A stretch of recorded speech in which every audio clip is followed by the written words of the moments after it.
This is the Shiftheads podcast with Shane Hewitt and friends. Welcome to the Shiftheads podcast. I'm Shane Hewitt. It is time to welcome in the man, the weird guy, the weird legend. Maybe you shouldn't be a legend. You should be a myth, Greg Fish. The man, the myth, the legend, the weirdo. Yeah, because you can't be weird and be a legend. I think you got to be weird to be a myth. You can. Of course you can. Please don't limit me to that. No, it can't be like a legend is not mysterious. It's like everybody gets it. I think a myth, you've got to be a little bit mystical and a little bit, you can't be contained. So is the Mothman a myth or a legend? Well, I would say that's a myth because it's very mystical in it. Quite legendary in the story, though. Okay. No. Well, this is what happens when you have the word guy introduce you. You get a semantic debate. You do. Speaking from my logical self to the very illogical yet scientific Greg Fish. Welcome back. It's great to see you. If you go to worldofweirdthings.com, you'll see his website. But if you go to wowt.news, you will see the Substack. Substack, by the way, is kind of like an online paper, except you can get notified. You can pay for access on some of them. Fishies is you can get access to, it's no problem. And you just get notified when there's more, because you're still doing like 2 a week, aren't you? It's been kind of going on and off, mostly because I want to move it from Substack to something that I'm going to design myself. Oh, wow. Yeah, because it's, people are kind of moving from Substack to Ghost because they want to have more control. And Beehive is popular. Yeah, and I kind of looked at Ghost and I said, I'm not a big fan of all the JavaScript stuff that they're trying to do, so I'll just write it in the tools that I feel comfortable because that's what I do. Computer science, we don't get it. Fine. Which is great. Actually, I like that you're doing that. That's fantastic. Maybe I'll be your first customer. Greg Fish, The World of Weird Things is a long-running, for those who don't know, a very long-running project of Greg's to not really be some sort of behind the wizard's curtain thing. It's more to talk about these are the topics that are either wild and crazy and make no sense, or, hey, this could be a good idea that get batted about, and some people ignore, some people take as gospel. And it is the irony that's found in all of it, I would say, in the world of weird things, Greg, is that some people really do take it as legit science or facts, and some people dismiss it completely. So the pendulum swings. Yeah, quite a bit. And it really is an issue nowadays where people see something that they like or that interests them and they go, yep, that must be it, because confirmation bias basically kind of rules our conversation. And one of the big things about World of Weird Things is that it's supposed to be moving past that confirmation bias where things are not necessarily what they seem, but they're not necessarily what they seem for different reasons. So for example, maybe you didn't see that UFO not because there's no such thing as aliens and they can't get to our planet, but because it's just really, really difficult and statistically very, very problematic. And there's a long history of people using the UFO phenomena to test cool drones and planes and things of that nature. So it makes more sense that this is what's happening. So that's one example. And the other example is what I wanted to talk to you today. Before you get there, I want to say one thing. I do, when you say that, imagine that aliens kind of rubberneck us as they fly by in the universe. And they're kind of like rubbernecking us, like that thing that's going on the side of the highway, the car crash. Check out that train wreck. Can you believe that? Like, that's what I imagine aliens would be like. They don't actually send aliens to us. They just rubberneck us as they drive by, kind of like the people of Walmart website, Just like the alien family driving by. Okay, kids, pull up your windows. We're going by Earth. Do not make eye contact. We are the Walmart of the universe. There you go. How about that? Okay. You know what? That's perfectly fine. I can believe it. I can believe it. Cool. Anyway, sorry. Please continue with your thought that I completely derailed. No, one of the things that I wanted to highlight as an example of things that people take almost as truth, but in reality is the exact opposite, is the myth that the elites, the people who rule the earth, are supposedly depopulating the planet. There's a concerted effort with with all the pandemics, with vaccinations, with 5G, with what have you, with the gay friggin' frogs, to essentially cull the world population, create this eco-utopia for the few wealthy and powerful, and the rest of us, the ones who survive, basically become their servants.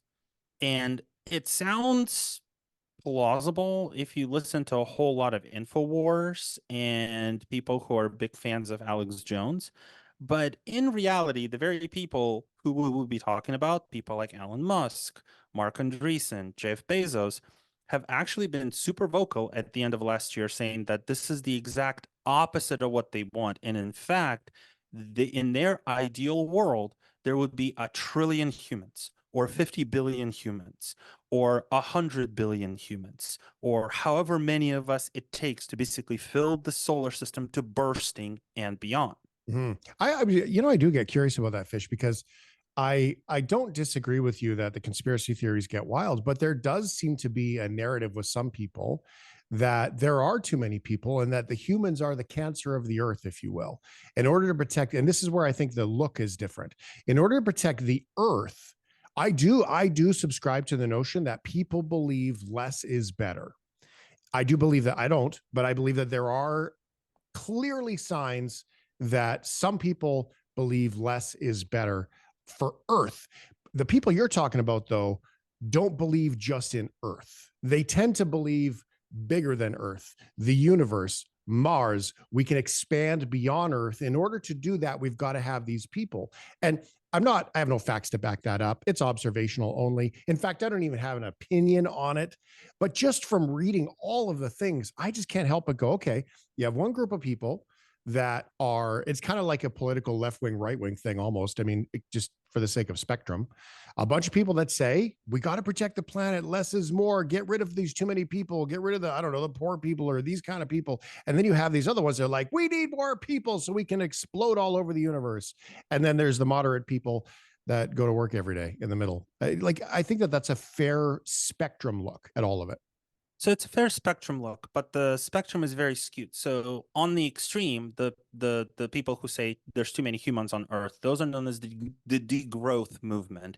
And they are, well, to not be politically correct, they're kind of crazy in a different way, because essentially, essentially it really, it's not the humans that are the problem. We can live on this planet sustainably, but we need to invest in the correct technologies. We need to invest in clean technologies and clean energy, in recycling. We need Stop to being have greedy, really. Yeah, stop being so greedy, stop being so materialistic, focus on sustainability, orient our economy around accomplishments and advancements and innovations rather than how much crap we've sold to each other. Yeah.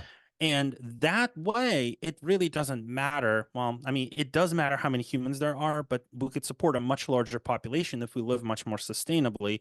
And we're going to do that through better technology and through different priorities. Oh, you're talking about responsibility, Fish. That's a tough one for people to. Exactly. So basically, the degrowth movement is abdicating responsibility by saying we just need to have fewer humans, because there would be less pollution. But but the thing is, they're just delaying the inevitable unless we change fundamentally what we do and how. And in that point, how many billion of us exactly on Earth doesn't matter that much. But the other extreme, the what I would call the hyper natalist extreme, the Bezos, the Musks, the Andreessens of the world, they actually run policies. Like, these are people who politicians listen to, and they have far more power and far more say than the degrowth side. So if you look at the spectrum, the degrowth side is this tiny little point on the extreme far left, and you have a big spectrum of people who are in the middle who are saying, well, yeah, we should probably not pollute as much, and we should, figure all of these things out. And yeah, I'd like this planet to be nice and clean. I was in your country just a couple of weeks ago, and My apologies. Well, we had a great time. Apparently, Alabama has no ice, salt trucks, or snowplows, by the way. No. But I went to Buc-ee's, the gas station, 240 pumps of gas station, and every single fountain pop, every single slushy was poured in a styrofoam cup.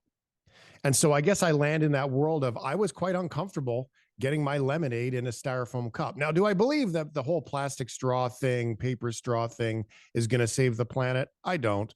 But I do know in responsibility. That's, sort of what we're talking about here. Mhm. In business, though, Greg, we would do nothing but call what you're talking about access to market.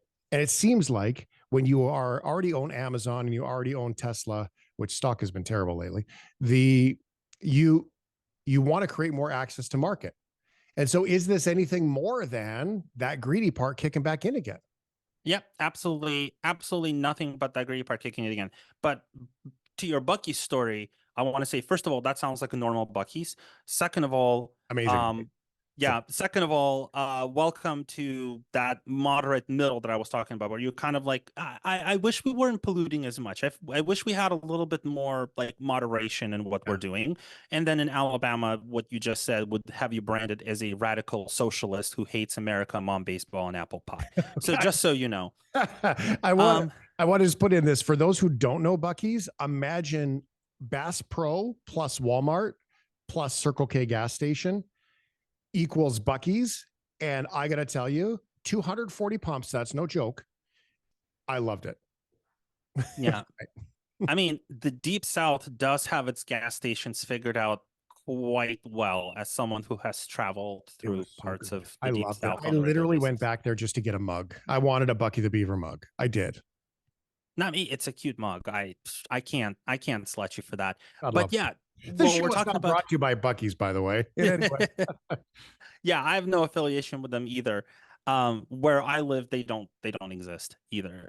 So, but at any rate, yeah, this is exactly what we're talking about when we say access to market. This is what it is. It's just an access to market play because they need more workers and they need more sales opportunities and they need more people to actually fulfill their dreams. Because yes, you're right, they believe in more than the Earth. But if you're going to other planets, if you're going into space, you need to build these very elaborate, large habitats and space stations and space colonies and all that kind of fun stuff. So you're going to need a huge, very educated workforce.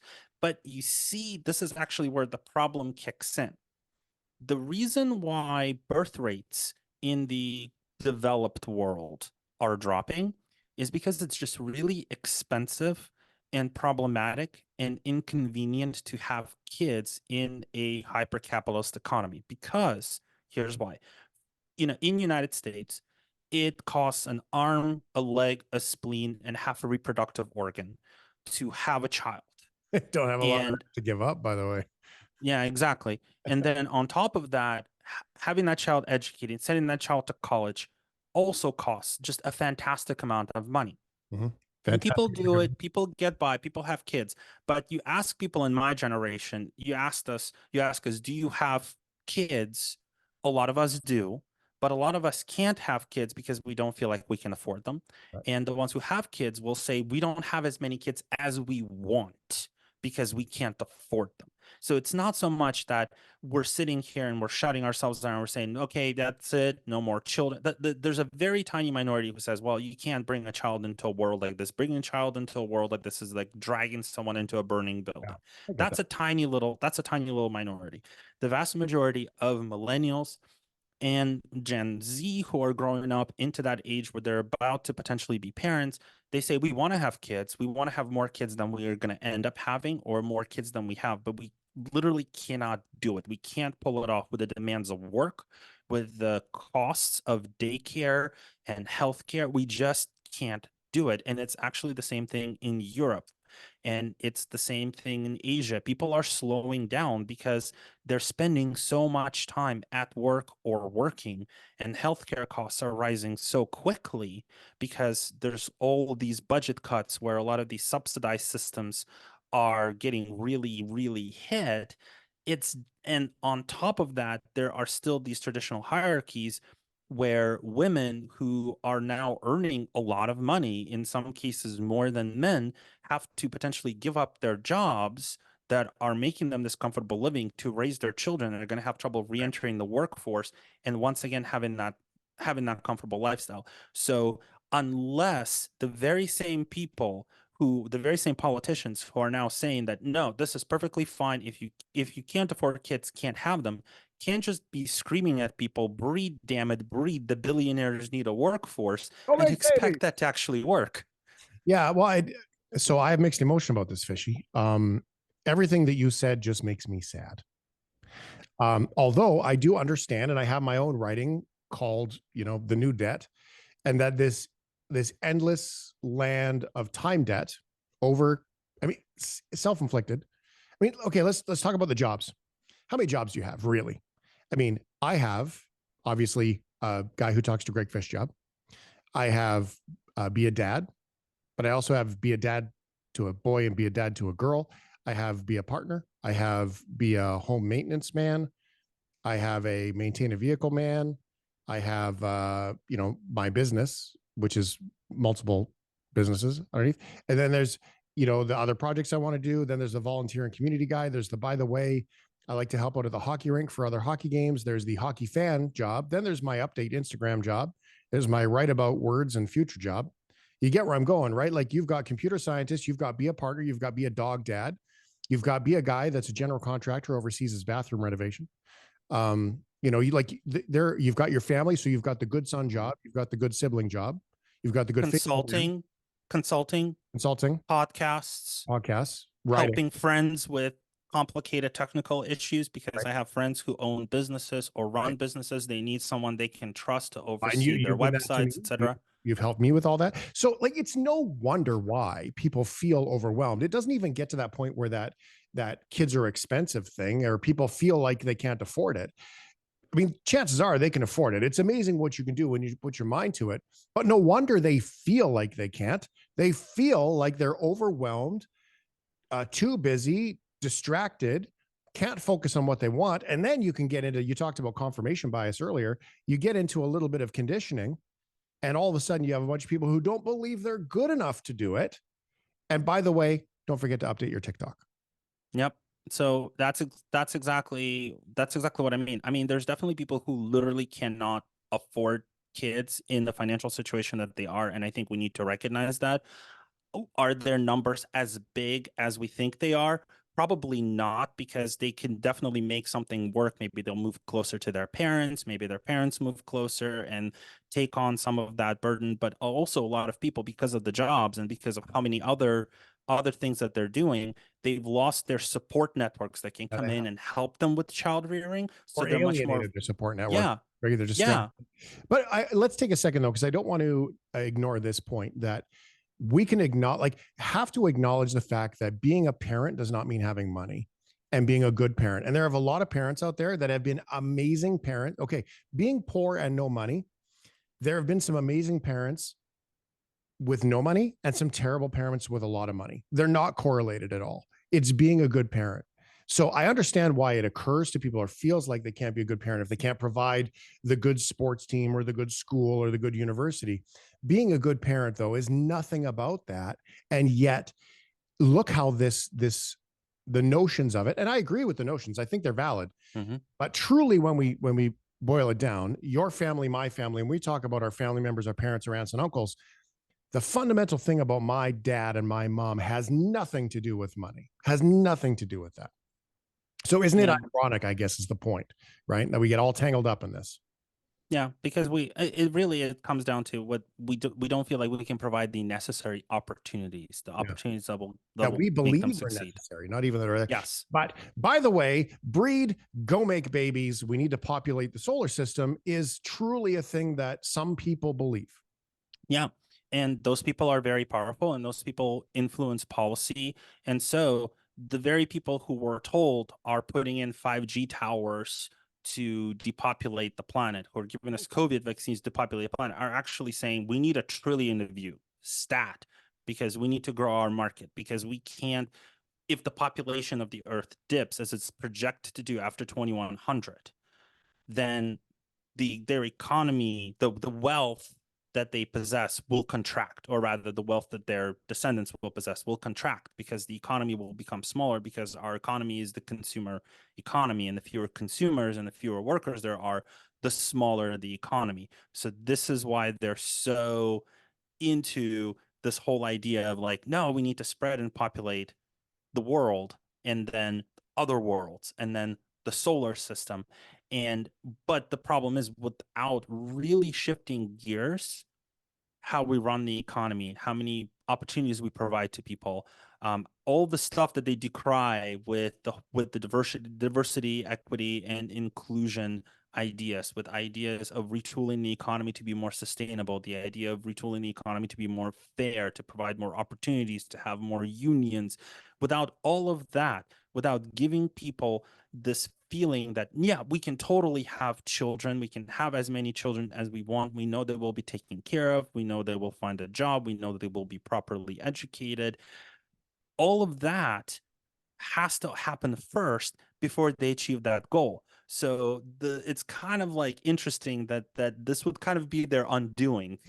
They have to change the economy that they currently benefit from. Tells them we need to have 1 trillion people, but if they actually want to have 1 trillion people, they have to change the fundamental underlying economy that they benefit from and find new ways to benefit from it. Isn't it funny? Well, it sounds very overlord, by the way.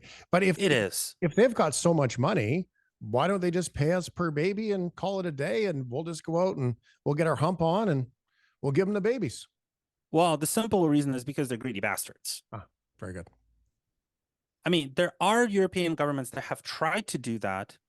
They haven't offered enough, I guess, because people aren't really doing it, because that it doesn't cover all of the costs. But you're right. If they really wanted to, they would use all that money and pay us per baby, or they would essentially set up all these systems that we would live in a post-scarcity society. We wouldn't worry about housing, we wouldn't worry about education, we wouldn't worry about any of this. We would just be focused on raising and educating the next generation and doing our jobs to the best of our ability. And a lot of those jobs would be convenient. They would be from home. They would give us plenty of time to still be parents and have a viable social circle, so those kids can make the right friends, can eventually grow up with a healthy group of people who become their network, who become their future, et cetera, et cetera, et cetera.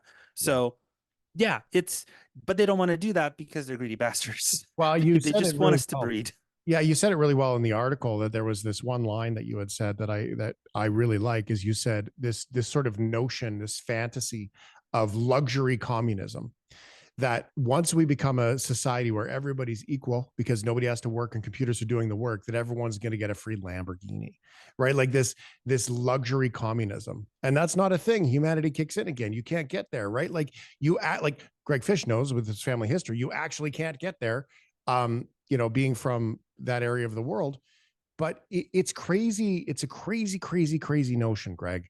And it's heartbreaking, and it's funny. It comes back to humanity all at the same time. The reality is that, I mean, let's be clear, for full transparency. Do you have children? No, unfortunately. I do. I have 2. And so this is a great conversation for the 2 of us to have, right? Because I think that we are able to represent both perspectives quite nicely. You also live in a very expensive area of the world, and you have a really good look at the cost of all this. And yet I can tell you this: the world is better with more Greg Fish Jr. or Georgina Fish Jr. That the world is I can tell you with all of my heart, the world is a better place with Greg Fish Jr. and Greg Fish Jr. Jr. and Georgina Fish Jr. and so on. Like, I can tell you that. And so the question that comes into it is what are you going to do about it? I guess, how do we go? Yeah. And, I wish I had a really good answer for that, but unfortunately I don't. This is one of those things where you have to have a conversation about it as a society at voting time, based on who you support. I mean, basically supporting politicians who say, let's make it easier to be a parent. Let's make it easier for everyone to feel like they will be able to provide their children the opportunities that they feel that they should provide. Because technically, I agree with you. I don't have anything against having kids, and it would be great if I could, and it would be great to feel like I could, and that I could provide all the necessary opportunities. So if there are politicians out there who actually say, hey, we do want a world with more people in it, but we don't want the world with 1 trillion people who basically depend on their capitalist overlords to give them some sort of a menial job in the bowels of some neglected space station. We want 1 trillion extremely well-educated humans conquering the galaxy. That's the vision I can get behind. Yeah, isn't it interesting? I think it's so fascinating. You know, when you look at all of it and the perspective of it, and most people, I'd say most, because most people are moderate, I think, in their looks of life. Most people don't want a free pass. They just want a level playing field. Yeah. This sounds to me like a very tilted playing field, this conversation. Yeah, and I think that if we even out the playing field, because I think when we talk about the level playing field, there's a lot of people who will pretend that it's level because things have worked out for them and their friends, or they like the fact that the playing field is tilted against some people. They don't like those people. They want those people to have a harder time. Let's just be honest about that. That's So true. if we actually ever had a truly level playing field, we could see a lot of really interesting things. So the whole idea of the fully automated luxury communism, the robots are doing all the work. We're not just going to sit there and have just lives of leisure. People don't work like that. People are going to get bored. They're going to start thinking of different inventions, of different projects. They're going to make different art. They're going to make different tools. They're going to try and invent new kinds of machines. They're going to go on these exploration missions. They're going to live, essentially, they're going to live like capitalists live today. They're going to have all these little projects that are going to look for investment, or they're going to be able to just use their own money to invest in these projects and figure out what works and what doesn't. People don't like just sitting there and being bored. People like to have adventures and be challenged. And if we give them this ability, this level playing field to get the education that they need to ultimately experiment and find out how they can make something interesting or something useful or something other people like or something that other people will say, I will give you money for that. That sounds really, really cool. They Yeah. will go out and do that. And we've done a number of experiments with things like universal basic income in Nordic countries. There were several experiments in Canada as well, and they always find the same result. Once people feel a little bit more stable and safe and secure and like they have opportunities, they immediately go to work. They immediately start thinking, what can I do to do something interesting, to do something different, to really make an impact? So I don't think that we're actually going to have fully luxury automated communism. That's just really a joke for leveraging machines to Relatable though. give us. Yeah, it's relatable, and it's really because it comes from this Russian early 20th century utopianism, the idea that we're going to build all these AI and all these tools and all these robots, and then we'll be able to enjoy a life where we can pursue the things that we want. They didn't actually mean that we're just not going to do anything. Right. They meant that we're going to be able to pursue our passions. And I think that that's ultimately where we need to end up. And that's ultimately where we'd have to end up if we want to see the human population leave the planet to exceed these massive population numbers, but still be happy and healthy and live in environments where we are not going to drink polluted water and breathe polluted air and try and figure out how much microplastic we've just ingested drinking water out of the tap. Yeah, and I agree with you. And I just want to acknowledge the very positive outlook you have on what is purpose when we are safe. And actually, there's a lot of science that's come out about addiction that says that when you take in a person suffering from any sort of addiction and you put them alone in prison, they typically fail. And when you take anybody suffering from addiction of any kind and you put them surrounded by a sense of community, they tend to succeed. So surrounding people with healthy people turns out to be the medicine for most things that we need. Although I got to tell you, the only thing that shoots a hole in what you're talking about is internet trolling. And that sort of negative, I'm going to cut you at the knees at any chance I can get opportunity. I see comes from a lack of purpose. I call it the dog barking in the window, that a dog barks in the window when someone walks by on the sidewalk. They're like, I created purpose. The person left. Now now they're gone and they become a barker. Now they just bark at everything all the time. They have no purpose. When people have purpose and could create purpose and they're healthy, I think that's exactly what you're saying. I agree with you 100%. I just think you give some people a little too much credit, and I wish that I was wrong in that. And I wish that we could just become, well, this is hippie of me, but I'll go there. I wish we could become healthier in our hearts, because I imagine what the world would look like if we had healthy hearts and souls. Oh my God. I hear you. I hear you. I will leave you with one interesting note about Mhm. internet trolling.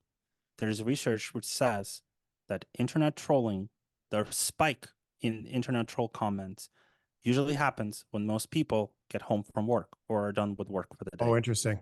Deflection. There's a lot of people working out stress. Wow. And if they were in a healthier environment, would see the trolling go down as well. Or So healthier that home. actually further proves your point. Yeah, that's amazing stuff. Okay, well, if you want to check it out, here's what I suggest you do. Subscribe to WOWT.news.